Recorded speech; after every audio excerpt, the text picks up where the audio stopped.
If there's ever a shot you think sounded really good, feel free to get a round of applause if you were saying. You can see the example of the fog of war. All of a sudden, looking at those troops, it's not easy to tell what color they're wearing. Even with the bright colored uniforms, the smoke does mute down the colors very quickly, and even with wearing such bright colors, it makes it very difficult to tell who is part of which army, even at very close distances.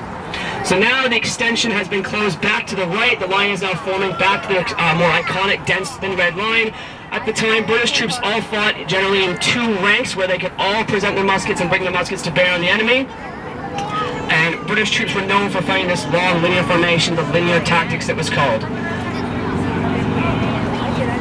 They're now loading their muskets. So the muskets at the time are all smoothbore weapons and they're all muzzle loading. So basically to load the muskets, they put the musket underneath their arm, as you see now, into the priming position. They reach around their black leather pouches, which contains all of their paper ammunition, their paper cartridges. They put a little bit of charge of black powder in the priming pan, and then cast the musket ball to pour the rest of the charge down the barrel. If there was a musket ball, they were actually firing live ammunition, they put a ball down as well, but they then take out their long metal ramrods to push and seat the charge to the bottom of the barrel, packing it nice and tight. The very last step, of course, make sure you put the ramrod back. Don't leave it in the barrel and fire it, cause some sort of human shish kebab. That is not good. Put it back in the pipes once you are loaded, and after all that, they have loaded one shot. So now they're firing by sections from the right.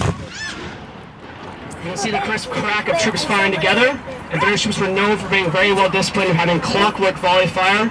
Despite the fact that you can only load the muskets one shot at a time, the British troops were known for being very well trained and very highly precision with their musketry, and they were expected often to fire around 4 shots per minute, about every 15 seconds or so. Because the simple fact is, with every army using basically the exact same weapon, the only way you were going to gain an advantage and win a battle was by your training and by your discipline and by how fast you could load and shoot. If you could fire faster than the enemy, and therefore have more musket balls and more projectiles across the field, you were going to win. The British were known for having clockwork volley fire, hopefully they're trying about 4 shots per minute, and basically be able to outshoot their opponents.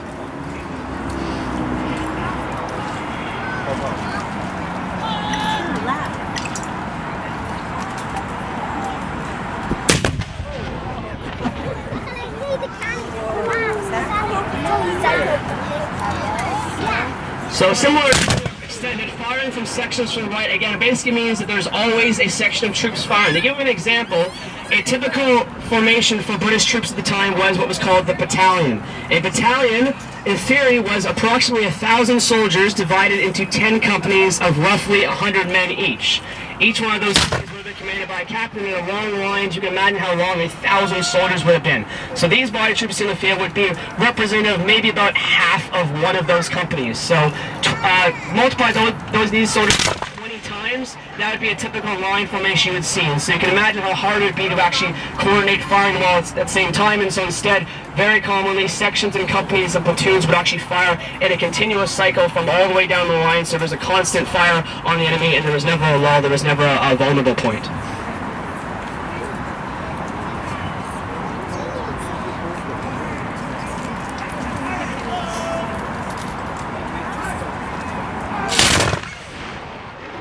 And that is very typical of the type of sound that, say, American troops might be facing against the British, the crisp crack of disciplined troops firing crisp volleys across the field, reloading in 15 seconds, hopefully, and firing again and again and again. They can fix their long triangular-bladed socket bayonets. You see the bayonet base turns the musket into a spear or a pike. You can still fire through it. It's still a perfectly functioning firearm, but now, of course, for more hand-to-hand or more close-quarter action, you have a big, sharp, pointed object, basically a spear or a pike.